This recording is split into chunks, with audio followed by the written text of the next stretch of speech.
IAS officer হওয়ায় পণের জন্য শারীরিকভাবে নিগৃহীত করে হাত ভাঙার পরেও পুলিশ তার বিরুদ্ধে মামলা নেয়নি বলে রবিবার সাংবাদিক সম্মেলনে অভিযোগ করেন বিলোনিয়ার অতিরিক্ত জেলা শাসক কে প্রদীপ কৃষ্ণরাজের স্ত্রী এমজে টিফি। এদিন আগরতলা প্রেস ক্লাবে আয়োজিত সাংবাদিক সম্মেলনে এই অভিযোগ করেন পেশার চিকিৎসক এমজে টিফি। পণের জন্য তার উপর ক্রমাগত শারীরিক এবং মানসিক নির্যাতনের আইনত বিচারও চেয়েছেন বিলোনিয়ার অতিরিক্ত জেলা শাসক কে প্রদীপ কৃষ্ণরাজের স্ত্রী এমজে টিফি। Actually, they didn't.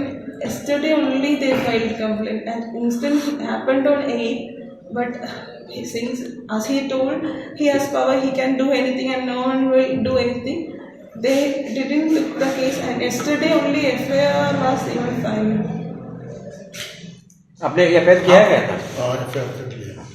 कहाँ पर किया था FIR? बिलोनिया।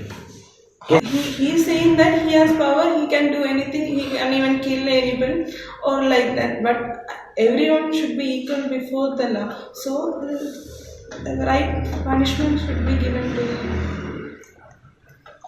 2022 সালের 21 মার্চ কে প্রদীপ কৃষ্ণরাজ ডক্টর এমজে ডিফিকে বিয়ে করেছিলেন তার পৈতৃক বাড়ি তামিলনাড়ুতে। বিয়ের পরের প্রথম দিনগুলি শান্তিপূর্ণভাবে কাটলেও 3 মাস পর থেকে শুরু হয় পণের জন্য শারীরিক এবং মানসিক অত্যাচার। কে প্রদীপ কৃষ্ণরাজ এবং তার পরিবারের সদস্যরা ডক্টর ডিফি এবং তার বাবার উপর চাপ বাড়াতে শুরু করে পণের জন্য। স্বামী এবং তার পরিবারের দ্বারা তার উপর করা শারীরিক ও মানসিক চাপ সহ্য করতে না পেরে ডক্টর ডিফি গার্হস্থ্য সহিংসতার মামলাও করেছিলেন কেরলার একটি আদালতে।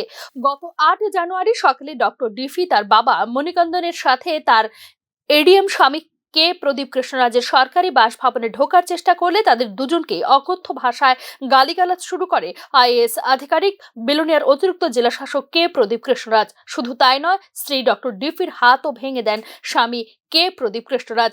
প্রাথমিকভাবে বিলোনিয়া হাসপাতালে ভর্তি হবার পর পরবর্তী সময়ে জেবি হাসপাতালে ভর্তি হন ডক্টর ডিফি। ঘটনার পরে বিলোনিয়া থানায় অভিযোগ দায়ের করলে অভিযুক্ত ব্যক্তি আইএএস অফিসার হয় প্রাথমিকভাবে তার মামলা গ্রহণ করা হয়নি বলে সাংবাদিক সম্মেলনে অভিযোগ করেন ডক্টর ডিফি। শেষে উপায়ন্তর না দেখে অভিযোগ লিপিবদ্ধ করা হয় মহিলা কমিশনে। Bureau report, news now.